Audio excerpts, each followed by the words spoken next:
Optical centre से focus की distance को क्या कहते हैं? Focal length. तो ये इस लेंस का फोकल लेंथ हो गया और ये वाला इस लेंस का फोकल लेंथ हो गया। F2 और 2F2 के बीच में कैसी बन रही है? ऑब्जेक्ट से छोटी साइज की बन रही है। The virtual image of convex lens and the virtual image of concave lens. बात समझ में आ गई? हेलो चैंपियंस, तो आज की क्लास में हम लाइट चैप्टर का आखिरी टॉपिक पढ़ने जा रहे हैं, लेकिन आखिरी टॉपिक जो कि पावर ऑफ लेंस है, इसको पढ़ाने से पहले मैं आपसे अगर पूछता हूं एक सवाल, आप बताना कि अगर मान लो एक इंसान है, वो रस्सी की मदद से, रोप की मदद से किसी ऑब्जेक्ट को खींच रहा है अपनी तरफ, लेकिन वो ऑब्जेक्ट बहुत भारी है। उसने अपने दोस्त की हेल्प ले ली कि भाई तू भी मदद कर दे।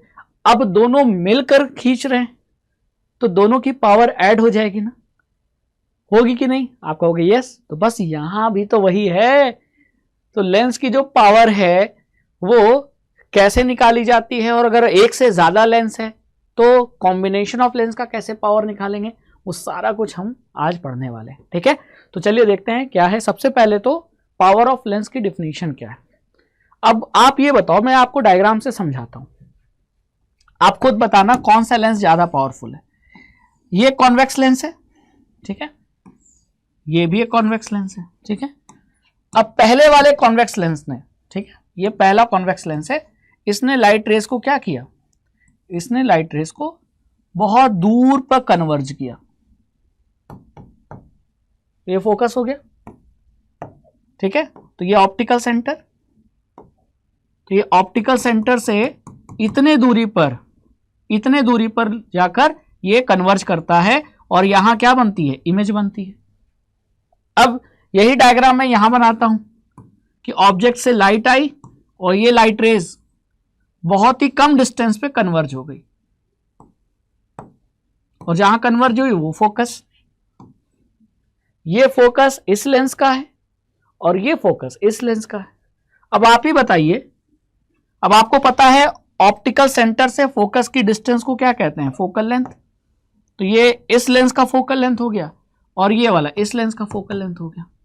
अब आप ही बताइए किस लेंस को ज्यादा पावरफुल बोलोगे? तो अगर आप कह रहे हो सेकंड लेंस को, तो बिल्कुल सही कह रहे हो। क्यों?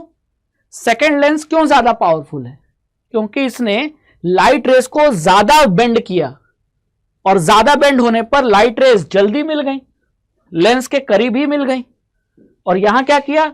इसने लाइट रेस को, इस लेंस ने कम बेंड किया, थोड़ा सा बेंड किया, तो ये दूर जाकर लेंस से मिल रही हैं।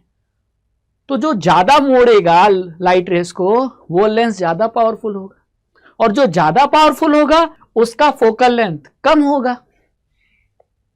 ये कम पावरफुल है तो इसका फोकल लेंथ ज्यादा है। तो क्या समझ में आया?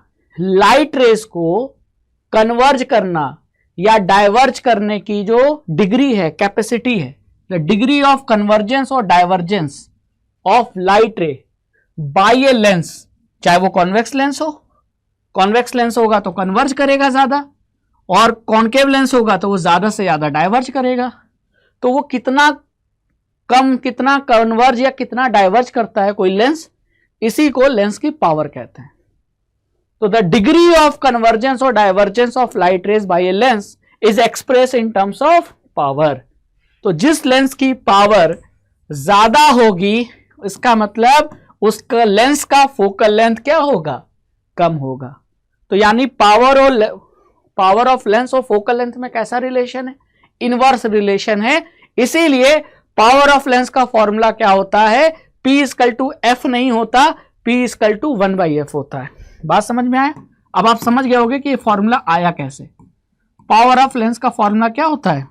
पावर ऑफ लेंस का फॉर्मूला होता है P = 1/F, यानी power = 1 focal length. Focal length किस में होना चाहिए? मीटर में। फोकल लेंथ मीटर में होगा, तब जाकर आप लेंस का पावर निकाल सकोगे। ठीक है, फोकल लेंथ आपको भी पता है कि कॉन्वेक्स लेंस होता है तो फोकल लेंथ पॉजिटिव होती है, कॉन्वेक्स लेंस का फोकल लेंथ पॉजिटिव होता है, और कॉन्केव लेंस का फोकल लेंथ नेगेटिव होता है। तो यहां जब आप वैल्यू पुट करोगे, तो अगर जैसे मान लो +5 है, जैसे 5 मीटर है, तो कॉन्वेक्स लेंस का फोकल लेंथ 5 मीटर है तो +5 रखोगे, और अगर कॉन्केव लेंस का फोकल लेंथ है 5 मीटर तो फिर -5 लिखना पड़ेगा। बात समझ में आई? साइन के साथ रखना है, तो यहां मैं लिख देता हूं यूज साइन, फोकल लेंथ का साइन रखना जरूरी है। ठीक है, बात क्लियर हो गई। अब आप कहोगे कि सर अगर फोकल लेंथ को हम मीटर में रखेंगे, लेंस की फोकल लेंथ अगर मीटर में रखेंगे तो लेंस का पावर निकल कर आ जाएगा, लेकिन पावर किस यूनिट में निकलेगा? पावर की यूनिट क्या है? तो लेंस के पावर की जो यूनिट होती है वो होती है डायप्टर, और डायप्टर को सिंबल होता है डी। ठीक है, तो अगर मैं आपसे क्यों पूछूं कि power is equal to 1 focal length, तो पावर हो गई डायप्टर में मेजर करते हैं, फोकल लेंथ किस में मेजर करना पड़ेगा? मीटर में। तो अगर फोकल लेंथ आप मीटर में रखोगे तब जाकर लेंस का पावर डायप्टर में निकलेगा। अगर कभी न्यूमेरिकल में सेंटीमीटर में फोकल लेंथ दिया है तो सेंटीमीटर को मीटर में बदलना, तब इस फॉर्मूले में पुट करना, तब जाकर पावर डायप्टर में आएगा। बात मेरी समझ में आई? समझ गए होंगे। ठीक है, अक्सर बच्चे क्या गलती करते हैं, फोकल लेंथ सेंटीमीटर में दिया था, फॉर्मूले में उन्होंने सेंटीमीटर में रख दिया, तो पावर कैसे निकल के आएगी? पावर कभी भी डायप्टर में नहीं निकल के आएगी। और ये क्वेश्चन ये भी आता है, 1 डायप्टर क्या होता है? तो 1 डायप्टर, अब देखो पावर 1 डायप्टर कब होगा? या फोकल लेंथ कितना होना चाहिए लेंस का? 1 मीटर। तो 1 डायप्टर उस लेंस की पावर है जिस लेंस का फोकल लेंथ 1 मीटर होता है। 1 मीटर फोकल लेंथ वाले लेंस का पावर 1 डायप्टर होता है। ठीक है, तो यहां से कभी अगर एक डायप्टर पूछ लिया जाए कितना होता है या क्या होता है, तो आप डिफाइन कर सकते हैं। बात समझ में आ गई? अब आता है कॉम्बिनेशन ऑफ लेंस। तो कॉम्बिनेशन ऑफ लेंस में जो अभी मैंने बोला था ना कि आप और आपका दोस्त दोनों मिलके खींच रहे हैं ऑब्जेक्ट को, तो दोनों की पावर ऐड हो गई। तो इसी तरह अगर बहुत सारे लेंस है और लेंस को कंबाइन करना है और उस कॉम्बिनेशन का पावर पूछे, तो सभी का इंडिविजुअल जो पावर है वो ऐड कर दो। मतलब मैं एग्जांपल से बताता हूं, जैसे ये लेंस, इसके बगल में कॉनकेव लेंस, ये कॉन्वेक्स लेंस है, ये कॉनकेव है, और इसके बगल में फिर एक कॉन्वेक्स लेंस। कितने लेंस हो गए? 3 लेंस, P1, P2, P3। ये तीनों लेंस का हो गया पावर। पहले लेंस का पावर कितना था? पहले लेंस का पावर था, प्लस में होगा क्योंकि कॉन्वेक्स है, तो ये +5 डायप्टर। दूसरे का था -2 डायप्टर और तीसरे का था +1 डायप्टर। क्यों? इसका माइनस में क्यों है? क्योंकि कॉनकेव है। और इन दोनों का पावर प्लस में क्यों है? क्योंकि ये क्या है? कॉन्वेक्स है। ठीक है, अब मैं पूछ रहा हूं कि इन तीनों के कॉम्बिनेशन का, आपको सभी का इंडिविजुअल पावर पता है, तो इन तीनों के कॉम्बिनेशन का पावर कितना होगा? तो पावर ऑफ कॉम्बिनेशन कैसे निकालोगे? सभी पावर ऐड कर दो, तो P1 + P2 + P3 पावर 1, तो पावर 1 कितना है? +5 प्लस पावर 2 कितना है? -2। अब इसमें ध्यान रखना है कि माइनस का भी ख्याल रखना पड़ेगा। ठीक है, और तीसरा पावर कितना है? +1। तो ये हो जाएगा +5 plus minus -2 plus plus plus 1, तो ये जाएगा 5 है कि ये 6 में से 2 गया तो 4, तो ये हो जाएगा +4 डायप्टर। तो इस कॉम्बिनेशन ऑफ लेंस का जो पावर होगा वो +4 डायप्टर होगा। तो मैंने क्या किया? मैंने सभी लेंसेस का जो कॉम्बिनेशन, सभी लेंसेस का जो पावर था उसको ऐड कर दिया, इंडिविजुअल लेंस का पावर ऐड कर दिया, लेकिन ऐड करते समय साइन का ध्यान रखना है, तब जाकर जो नेट वैल्यू निकलेगी वो कॉम्बिनेशन ऑफ लेंस की पावर होगी। ठीक है, अच्छा एक चीज ये भी ध्यान रखना है कि अगर फॉर्मूला P = 1/f है तो फोकल लेंथ अगर पॉजिटिव होगा तो पावर भी पॉजिटिव आएगी, अगर फोकल लेंथ निगेटिव होगा, फोकल लेंथ निगेटिव होगा तो पावर भी निगेटिव आएगी। जैसा फोकल लेंथ वैसा पावर। ठीक है, तो पावर और फोकल लेंथ का साइन सेम होता है। डन। चलिए, तो आज की क्लास में इतना ही था, और इस क्लास में मैंने आपको लेंस का पावर और उसके कॉम्बिनेशन ऑफ पावर और उसकी यूनिट के बारे में बता दिया, फॉर्मूला बता दिया।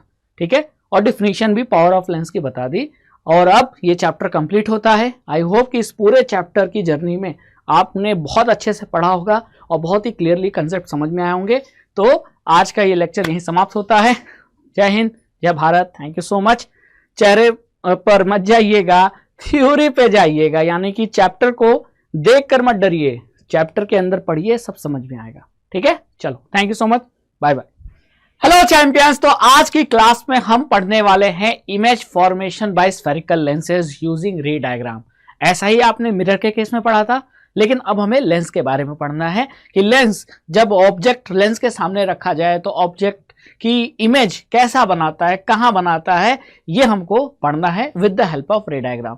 लेकिन इमेज फॉर्मेशन के लिए कुछ रूल्स हैं जो मैंने आपको मिरर में पढ़ाए थे, उसी तरीके से कुछ मिलते जुलते रूल्स यहां भी हैं जो लेंस में अप्लाई होते हैं। तो अगर आपको ये रूल पता है तो आपके लिए रे डायग्राम बनाना बहुत आसान है।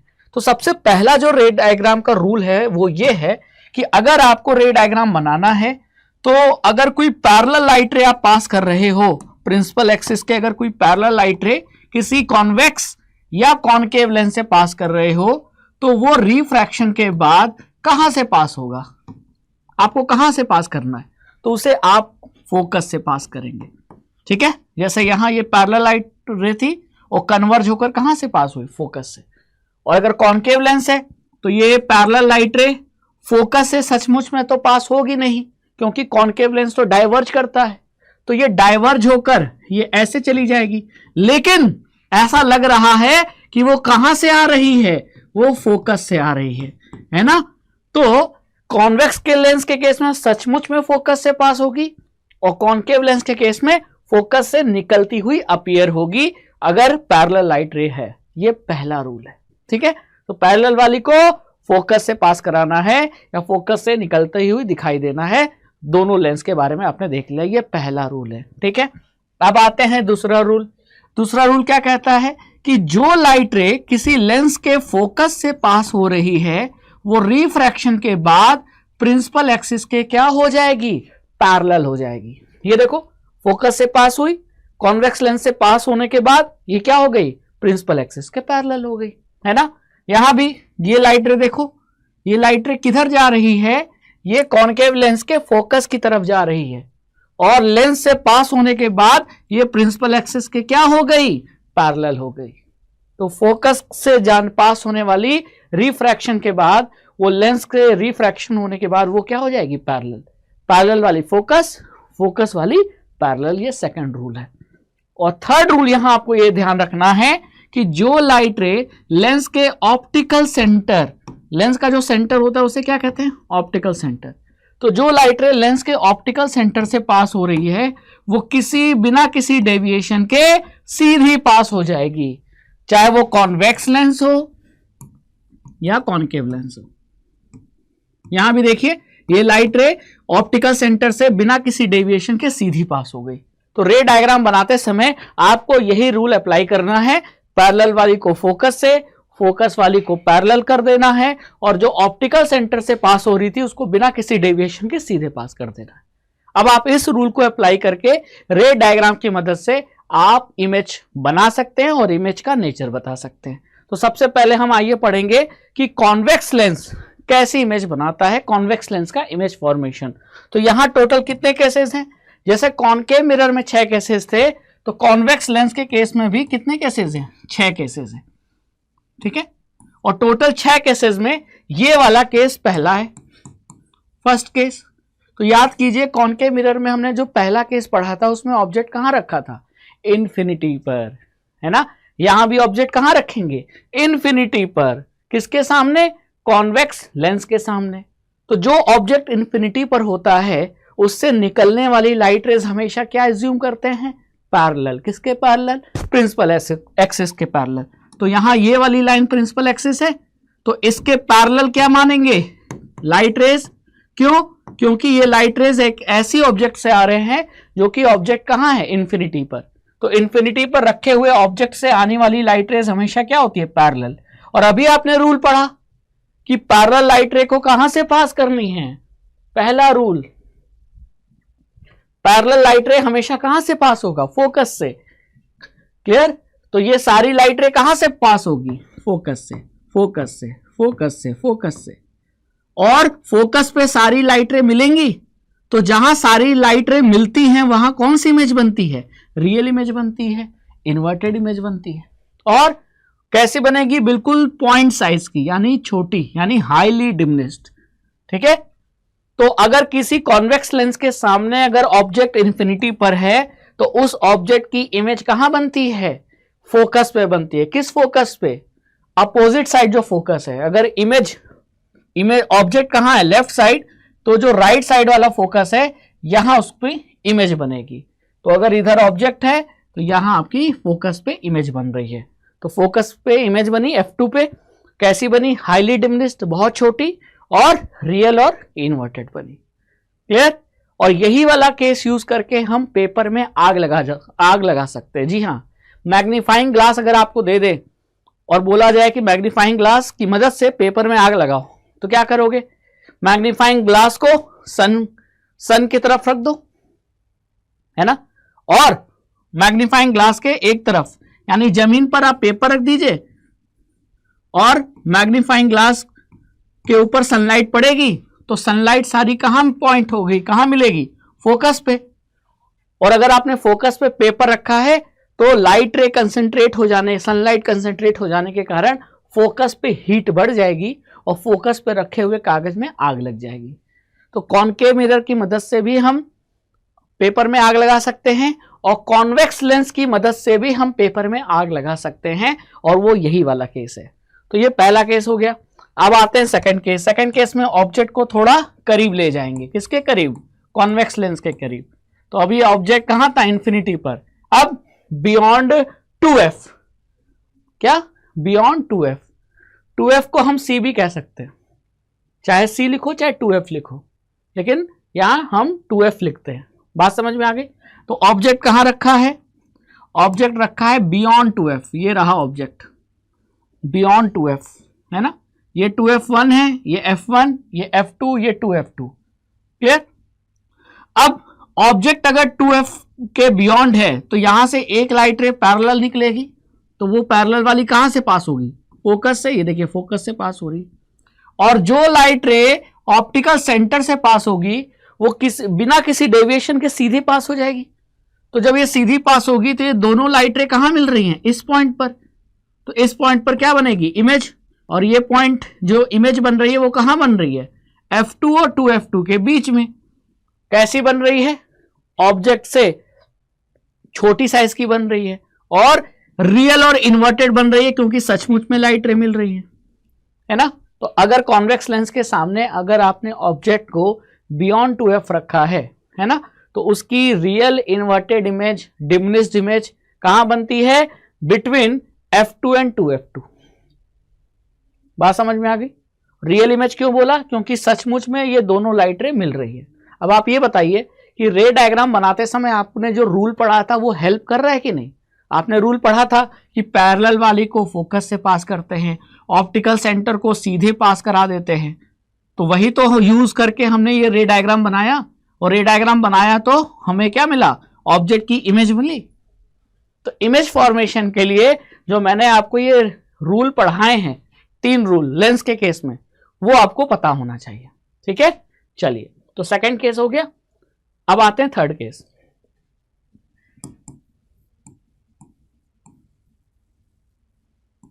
थर्ड केस में ऑब्जेक्ट कहां रखेंगे, थोड़ा और करीब रखेंगे। इस बार ऑब्जेक्ट को हमने 2f पे ही रख दिया। ये रहा हमारा ऑब्जेक्ट 2f पे, पहले इंफिनिटी पर, फिर बियॉन्ड 2f, अब 2f पे। अब यहां 2f पे अगर हमारा ऑब्जेक्ट है तो यहां से एक लाइट रे पास होगी और ये रिफ्रैक्शन के बाद कहां से पास होगी, फोकस पे, क्योंकि ये पैरेलल है तो फोकस से पास होगी। ठीक है, और जो ऑप्टिकल सेंटर से पास हो रही थी वो बिना किसी डेविएशन के सीधे गुजर जाएगी। तो जब ये दोनों लाइट रे मिलेंगी, कहां मिलेंगी, ये 2f2 पर मिलेंगी, तो 2f2 पे क्या बनेगा, इमेज। यानी अगर ऑब्जेक्ट 2f पे है, ऑब्जेक्ट 2f पे है तो इमेज कहां बनेगी, इमेज भी 2f पे बनेगी। कैसी बनेगी, रियल और इन्वर्टेड बनेगी, और ऑब्जेक्ट और इमेज की साइज बराबर है तो सेम साइज की बनेगी। तो ये स्पेशल केस हो गया। स्पेशल केस क्यों, क्योंकि अगर आपको सेम साइज की इमेज चाहिए, किसकी मदद से, कॉन्वेक्स लेंस की हेल्प से, अगर आपको ऑब्जेक्ट के साइज के बराबर की इमेज चाहिए तो ऑब्जेक्ट को कहां रखना पड़ेगा, 2f पे रखना पड़ेगा। तो इमेज भी कहां मिलेगी, अपोजिट साइड 2f पे। रियल मिलेगी, इन्वर्टेड मिलेगी और सेम साइज की मिलेगी। तो ये स्पेशल केस है, याद रखोगे। चलिए अब आगे चलते हैं फोर्थ केस। अब फोर्थ केस में ऑब्जेक्ट को और करीब ले गए, अभी कहां था 2f पे, अब 2f और f के बीच में ले गए ऑब्जेक्ट को। तो जब आप ऑब्जेक्ट को f और 2f के बीच में रखोगे तो यहां से एक लाइट रे निकलेगी जो फोकस से पास होगी, और एक लाइट रे निकलेगी ऑप्टिकल सेंटर से पास होगी, और ये दोनों लाइट रे कहां मिल रही हैं, ये बियॉन्ड 2f जाकर ये मिल रही है, और बियॉन्ड 2f ये इमेज का फॉर्मेशन हो रहा है। तो ऑब्जेक्ट कहां था, f और 2f के बीच में। इमेज कहां बन रही है, बियॉन्ड 2f। कैसी बन रही है, सचमुच में दो लाइट रे मिल रही हैं, इसलिए रियल और इन्वर्टेड। और ऑब्जेक्ट के कंपैरिजन में इमेज का साइज बड़ा है तो मैग्नीफाइड बन रही है। यानी जैसे जैसे हम ऑब्जेक्ट को करीब लाते जाएंगे इमेज बढ़ती जाएगी साइज में, है ना। पहले इन्फिनिटी पर था तो बहुत छोटी, फिर बराबर साइज की, और अब बड़ी इमेज हो गई। ठीक है, अब आता है next case, fifth case. Fifth case में ऑब्जेक्ट कहां रखा है, फिफ्थ केस में ऑब्जेक्ट रखा है f पे। अभी कहां था, f और 2f पे था, f और 2f के बीच में था। अब हमने इसको और करीब ले जाकर f पे रख दिया। तो अगर ऑब्जेक्ट f पे रखोगे तो एक लाइट रे पैरेलल वाली फोकस से पास होगी, और एक ऑप्टिकल सेंटर से जो पास हो रही थी वो बिना किसी डेविएशन के सीधी गुजर जाएगी। अब ये दोनों लाइट रे कहीं दूर जाकर मिलेंगी ऐसा लग रहा है, तो कहीं बहुत दूर जाकर इमेज का फॉर्मेशन होगा। कैसी इमेज होगी, रियल इन्वर्टेड, हाईली मैग्नीफाइड या हाईली एनलार्ज, और कहीं दूर इंफिनिटी पर। तो यानी ऑब्जेक्ट इंफिनिटी पर हो तो इमेज फोकस पे बनती है, और अगर ऑब्जेक्ट फोकस पे हो तो इमेज इंफिनिटी पे बनती है। पहले केस में क्या था, ऑब्जेक्ट इंफिनिटी पे था, इमेज फोकस पे था, और इस फिफ्थ केस में ऑब्जेक्ट फोकस पे है, इमेज इंफिनिटी पे बन रही है। और अभी तक सारे केसेस में कॉन्वेक्स लेंस कैसी इमेज बना रहा था, रियल और इन्वर्टेड इमेज। ठीक है, लेकिन ये जो आखिरी केस है ये बहुत स्पेशल हो जाता है, सिक्स्थ केस। और ये स्पेशल केस है, क्यों, अब ऑब्जेक्ट को और करीब ले गए। अभी तक ऑब्जेक्ट कहां था, f पे, अब ऑप्टिकल सेंटर और फोकस के बीच में हमने उसको रख दिया ऑब्जेक्ट को।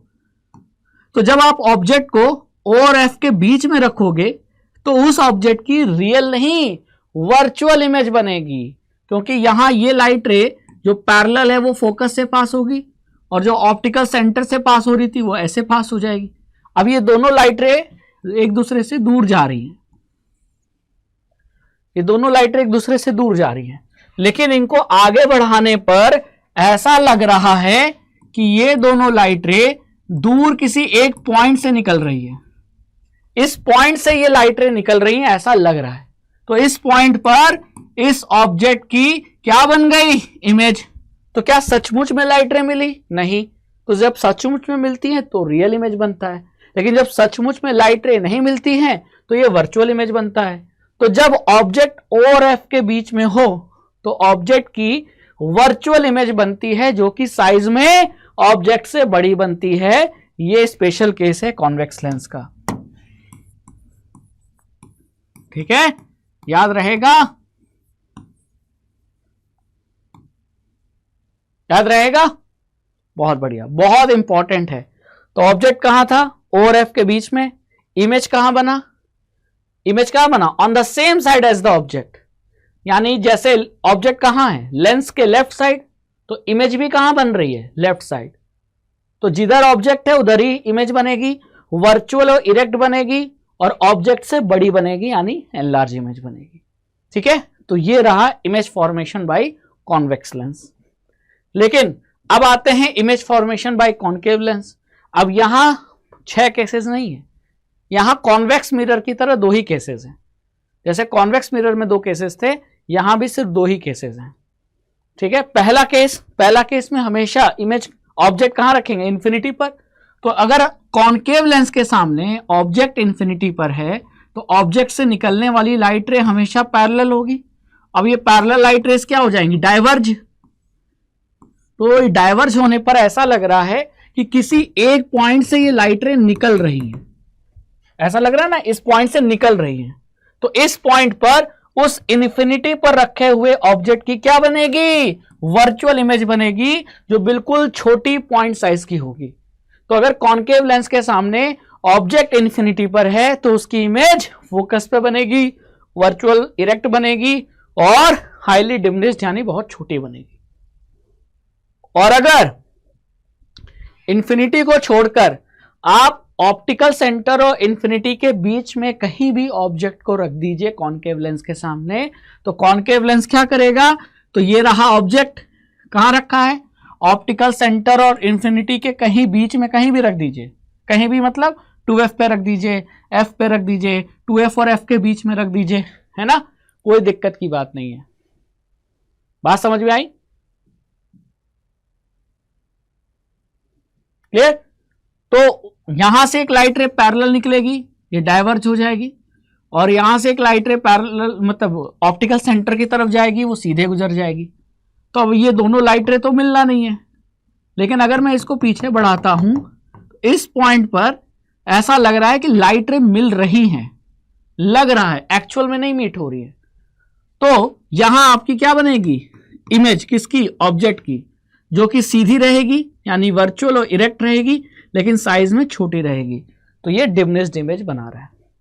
आपने क्या देखा है, गौर फरमाया आपने, कॉनकेव लेंस हमेशा वर्चुअल इमेज बना रहा है, हमेशा वर्चुअल इमेज जो कि डिमिनिश्ड है साइज में। अब कॉन्वेक्स लेंस भी क्या करता है, कॉन्वेक्स लेंस भी वर्चुअल इमेज बनाता है। तो दोनों के वर्चुअल इमेज में क्या डिफरेंस है, डिफरेंस ये है कि कॉन्वेक्स लेंस जो वर्चुअल इमेज बनाता है वो साइज में बड़ी बनती है, यानी एनलार्ज यानी मैग्नीफाइड, लेकिन कॉनकेव लेंस जो वर्चुअल इमेज बनाता है वो हमेशा साइज में छोटी होती है ऑब्जेक्ट के कंपैरिजन में। तो ये डिफरेंस है the virtual image of convex lens and the virtual image of concave lens. बात समझ में आ गई? चलिए, अब आता है साइन कन्वेंशन। अब लेंस के केस में जो साइन कन्वेंशन है वो 90% बिल्कुल मिरर की तरह है, सब कुछ सेम है, बस अंतर यहां आ जाता है कि लेंस के केस में जो ओरिजिन पॉइंट है वो बदल जाता है। मिरर के केस में ओरिजिन क्या था, पोल, पोल के राइट जाओगे तो पॉजिटिव लोगे, पोल के लेफ्ट जाओगे तो निगेटिव लोगे, प्रिंसिपल एक्सिस के ऊपर जाओगे तो पॉजिटिव, नीचे मेजर करोगे तो निगेटिव। वही चीज यहां भी अप्लाई होती है, लेकिन लेंस के केस में पोल नहीं होता, लेंस के केस में ओरिजिन ऑप्टिकल सेंटर होता है। तो आपको जो भी डिस्टेंस मेजर करनी है वो आपको ओरिजिन से मेजर करनी है। ओरिजिन से राइट जाओगे पॉजिटिव, ओरिजिन से लेफ्ट मेजर करोगे तो निगेटिव, प्रिंसिपल एक्सिस के ऊपर मेजर करोगे तो पॉजिटिव, प्रिंसिपल एक्सिस के नीचे मेजर करोगे तो निगेटिव। अब यहां भी ऑब्जेक्ट कहां रखे रहते हैं हमेशा, आप सारे रे डायग्राम में देख लो, ऑब्जेक्ट कहां है, ऑब्जेक्ट हमेशा कॉन्वेक्स या कॉनकेव लेंस के हमेशा लेफ्ट साइड। देखो कॉन्वेक्स लेंस लेफ्ट साइड में ऑब्जेक्ट है, लेफ्ट साइड में देखो इसके लेफ्ट है ना, तो ऑब्जेक्ट हमेशा लेफ्ट साइड में होता है। तो ऑप्टिकल सेंटर से आपको हमेशा लेफ्ट जाना पड़ेगा, तब जाकर ऑब्जेक्ट की डिस्टेंस पता चलेगी। और अगर आप लेफ्ट जाओगे तो इसका मतलब ऑब्जेक्ट की डिस्टेंस क्या हो जाएगी, माइनस।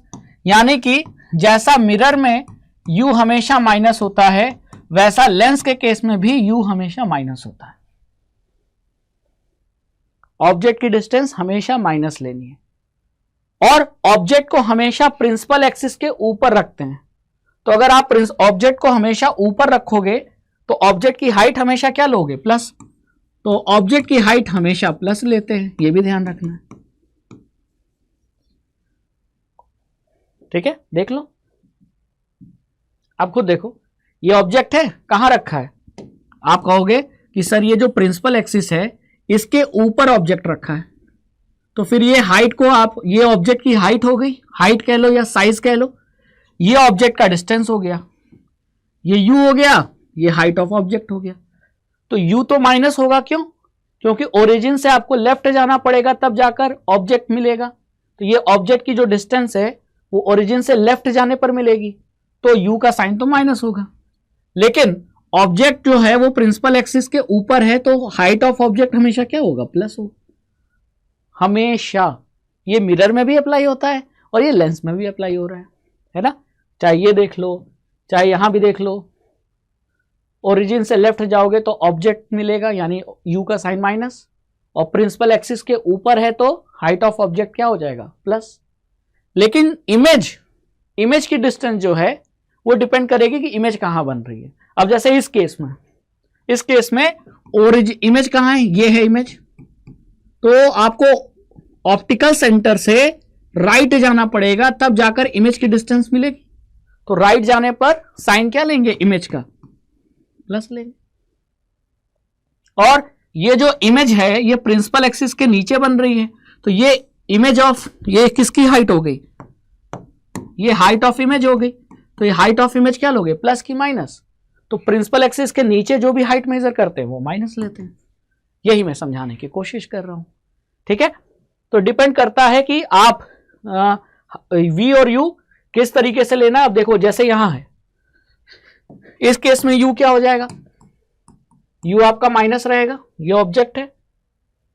v क्या हो जाएगा, v भी माइनस होगा, इस बार v प्लस में नहीं है, v माइनस होगा। क्यों, ऑप्टिकल सेंटर से लेफ्ट जाओगे तो इमेज मिलेगी, तो v का साइन माइनस, ठीक है। हाइट ऑफ ऑब्जेक्ट की हाइट प्लस हो जाएगी, इमेज की हाइट भी प्लस हो जाएगी। अब समझ में आया साइन कन्वेंशन, ठीक है। चलिए अब एक चीज और, u हो गया, v हो गया, लेकिन f फोकल लेंथ। तो बेटा फोकल लेंथ, अब देखो कॉन्वेक्स लेंस के केस में जो फोकस होता है वो कहां होता है, वैसे तो फोकस दोनों तरफ होता है, लेकिन क्योंकि हम क्या मान रहे हैं कि ऑब्जेक्ट लेफ्ट साइड है, तो लेफ्ट साइड से जब लाइट रेज आएंगी तो उसका फोकस किधर पड़ेगा, राइट साइड, किसके, लेंस के राइट साइड। तो इस फोकस का डिस्टेंस हम कहां से मेजर करेंगे, ऑप्टिकल सेंटर से। तो ऑप्टिकल सेंटर से फोकस की दूरी फोकल लेंथ, तो ये राइट साइड जाना पड़ेगा, तो फोकल लेंथ क्या लोगे, प्लस। तो कॉन्वेक्स लेंस का फोकल लेंथ हमेशा पॉजिटिव होता है। उसी तरह अगर कॉन्केव लेंस का देखें तो इस कॉन्केव लेंस का ये फोकस है, और इस फोकस के लिए आपको ओरिजिन से किधर जाना पड़ेगा, सॉरी ऑप्टिकल सेंटर से लेफ्ट जाना पड़ेगा, तो फोकल लेंथ का साइन क्या होगा, माइनस। इसीलिए कॉन्केव लेंस का फोकल लेंथ हमेशा नेगेटिव होता है, ऑलवेज। तो जब कभी भी कोई न्यूमेरिकल आएगा तो न्यूमेरिकल में अगर आपको लेंस का फोकल लेंथ रखना है, तो अगर लेंस कॉन्वेक्स है तो फोकल लेंथ पॉजिटिव लोगे, और लेंस अगर कॉन्केव है तो फोकल लेंथ निगेटिव लोगे आप, ठीक है। अब u, v और f का साइन पता चल गया, तो u, v और f को आपस में रिलेट करने वाला जो फॉर्मूला होता है वो होता है लेंस फॉर्मूला। मिरर फॉर्मूले में क्या था, यहां प्लस था, लेकिन लेंस फॉर्मूले में यहां माइनस है। 1/v minus 1/u is equal to 1/f, जहां v मतलब इमेज की डिस्टेंस, u मतलब ऑब्जेक्ट की डिस्टेंस कहां से, ऑप्टिकल सेंटर से, f का मतलब फोकल लेंथ, और ये फोकल लेंथ पॉजिटिव कब होगा, जब कॉन्वेक्स लेंस होगा, और निगेटिव कब होगा, जब कॉन्केव लेंस होगा, ठीक है, क्लियर। अब आपने इस लेंस फॉर्मूले के लगाने के बाद आपको अगर नेचर ऑफ इमेज निकालना है, इमेज का नेचर कैसा है लेंस के केस में, तो आपको मैग्निफिकेशन निकालना पड़ेगा। मैग्निफिकेशन की जो डिफिनीशन आपने मिरर में पढ़ी थी वही डिफिनीशन यहां भी अप्लाई होती है। तो मैग्निफिकेशन का अलग से डिफिनीशन नहीं है कि मिरर के केस में अलग डिफिनीशन, लेंस के केस में अलग डिफिनीशन, नहीं, दोनों के केस में एक ही डिफिनीशन है कि magnification is the ratio of height of image upon height of object, ठीक है। अब इसका एक फॉर्मूला और है, मिरर में क्या पढ़ा था आपने, मिरर में मैग्निफिकेशन आपने पढ़ा था m equal to minus v upon U, ठीक है। ये तो है ही, ये फॉर्मूला तो दोनों जगह अप्लाई होता है, height of image upon height of object, ठीक है। तो ये फॉर्मूला आप मिरर और लेंस दोनों जगह अप्लाई कर सकते हो, लेकिन ये वाला जो फॉर्मूला है ये मैग्निफिकेशन का फॉर्मूला मिरर के केस में है, लेकिन लेंस के केस में यहां माइनस नहीं रहता, लेंस के केस में यहां क्या होता है, प्लस, यानी v अपॉन यू, माइनस नहीं होता। अब यहां से आप मैग्निफिकेशन निकालो इन दोनों में से कोई एक फॉर्मूला यूज करके, और मैग्निफिकेशन से आप नेचर ऑफ इमेज बता सकते हो। कैसे बता सकते हो, ये मैंने आपको पहले ही बता रखा है मिरर के केस में कि मैग्निफिकेशन का साइन माइनस होगा तो रियल इमेज और इन्वर्टेड इमेज होगी, मैग्निफिकेशन का साइन प्लस निकलेगा तो वर्चुअल एंड इरेक्ट इमेज होगी, मैग्निफिकेशन की वैल्यू 1 है तो यानी सेम साइज का ऑब्जेक्ट और इमेज है। मैग्निफिकेशन की वैल्यू ग्रेटर देन 1 है, 1 से ज्यादा यानी 1.5 है, 2 है, 2.5 है, 3 है, जो भी है 1 से अगर ग्रेटर है तो फिर मैग्निफाइड इमेज है यानी एनलार्ज। और अगर मैग्निफिकेशन की वैल्यू लेस देन 1 है तो ये आपकी डिमिनिश्ड इमेज है। ठीक है, तो इन साइन से और वैल्यू से आपको नेचर ऑफ इमेज पता लग जाएगा। जैसा कि एग्जाम्पल के फॉर्म में अगर मैं बोलूं कि ये -2 है, मैग्निफिकेशन की वैल्यू -2 है, तो यहां आप दो चीज देखिए, ये हो गया साइन, ये हो गई वैल्यू। साइन क्या है? माइनस, तो अगर माइनस साइन होगा तो इमेज कैसा बना? तो इमेज हो गया रियल इन्वर्टेड। और वैल्यू कितनी है? 2 मतलब 1 से ज्यादा, तो 1 से ज्यादा होगा तो इमेज कैसा होगा? मैग्नीफाइड। तो आपने मैग्निफिकेशन का जो मैग्निफिकेशन का ये पूरा जो वैल्यू था, इसको देखकर, इसकी साइन, इसकी वैल्यू को देखकर आपने इमेज का क्या बता दिया? नेचर। तो ये आपको पता होना चाहिए। ठीक है, तो इस तरीके से इमेज फॉर्मेशन हमारा लेंस के केस में कंप्लीट होता है। आई होप कि आपको इस लेक्चर से इमेज फॉर्मेशन बिल्कुल क्लियर हो गया होगा। अब मैंने आपको जो फॉर्मूले बताए, इस फॉर्मूले में साइन का ध्यान रखिएगा तो कभी आपका न्यूमेरिकल गलत नहीं होगा। तो मिलते हैं फिर नेक्स्ट लेक्चर में पावर ऑफ लेंस के। तब तक के लिए जुड़े रहिए हमारे साथ और पढ़ते रहिए राघवेंद्र सर के साथ science. Thank you so much. जय हिंद, जय भारत।